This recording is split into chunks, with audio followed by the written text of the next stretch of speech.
Hello viewers, আসসালামু আলাইকুম। Welcome back to my channel. This is Shamima Akter. Shamima's Cookbook থেকে নতুন আরও একটি রেসিপি নিয়ে চলে আসলাম।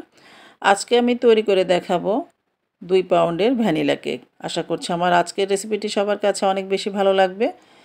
তো কেক তৈরি করার জন্য প্রথমে আমি এখানে 4টি ডিম ভেঙে নিয়েছি।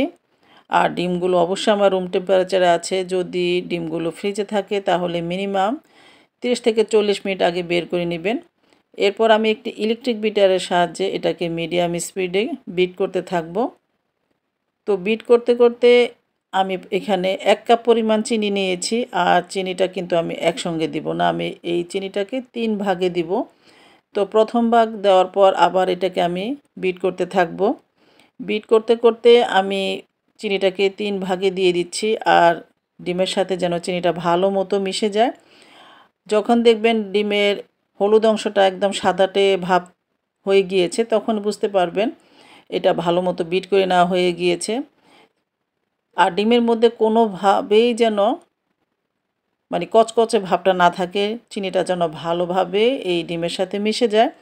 তো দেখতেই পাচ্ছেন, আপনাদের সাথে কথা বলতে বলতে কিন্তু আমার এটা ভালো মতো বিট করে নেওয়া হয়ে গিয়েছে। আর ডিমের হলুদ অংশটা কিন্তু সাদাটে ভাব চলে এসেছে।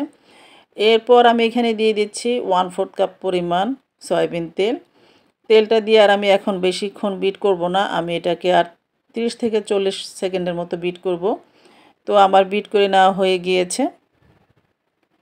এরপর আমি ইলেকট্রিক বিটারটাকে একপাশে সরিয়ে রাখছি। একটি চালনি দিয়ে দিলাম। চালনির উপরে প্রথমে আমি এখানে 1 কাপ পরিমাণ ময়দা দিয়ে দিচ্ছি। অবশ্যই এখানে ময়দাটা ইউজ করার চেষ্টা করবেন। 1 চা চামচের মতো দিয়ে দিলাম বেকিং পাউডার, 1/2 চা চামচের মতো দিয়ে দিলাম বেকিং সোডা।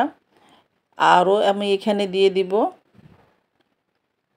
1/4 টিস্পুনের মতো লবণ। আর 1/4 টিস্পুনের মতো দিয়ে দিয়েছি ভ্যানিলা পাউডার। চাইলে আপনারা এখানে ভ্যানিলা এসেন্সটাও ইউজ করতে পারেন। তারপর আমি এটাকে চালনি দিয়ে ভালো মতো চেলে নিব। অবশ্যই অবশিষ্ট অংশটাকে ফেলে দিতে হবে, তবে আমার এখানে আর অবশিষ্ট অংশ কিছুই ছিল না। আমি ভালো মতো এটাকে চেলে নিয়েছি। চেলে নেওয়ার পর এখন আমি এটাকে আস্তে আস্তে আলতো হাতে মিশিয়ে নিব। আমি একটি স্প্যাচুলার সাহায্যে এটাকে, দেখতে পাচ্ছেন, আমি মিশিয়ে নিচ্ছি। আর এটাকে জোরে জোরে প্রেসার দিয়ে কিন্তু মিশিয়ে নেওয়ার কোনো প্রয়োজন নেই।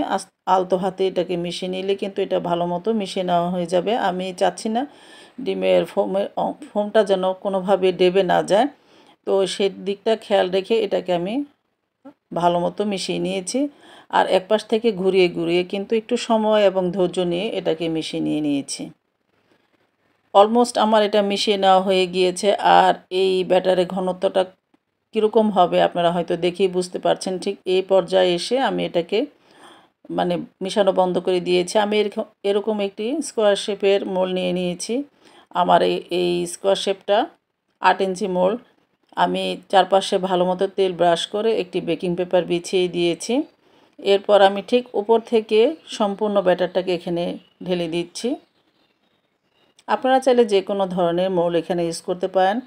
আমি এরকম স্কোয়ার শেপের মোল্ড নিয়েছি, আপনারা চাইলে রাউন্ড শেপের মোল্ডটাও দিয়ে দিতে পারেন। তো দেখতে পাচ্ছেন আমি সম্পূর্ণ ব্যাটারটাকে এখানে ঢেলে নিয়েছি। তো তারপর আমি এরকম একটি কাঠি দিয়ে একটু এঁকে ঝেঁকে দিচ্ছি যেন ভালো মতো এটা পুরোপুরি সেট হয়ে যায়।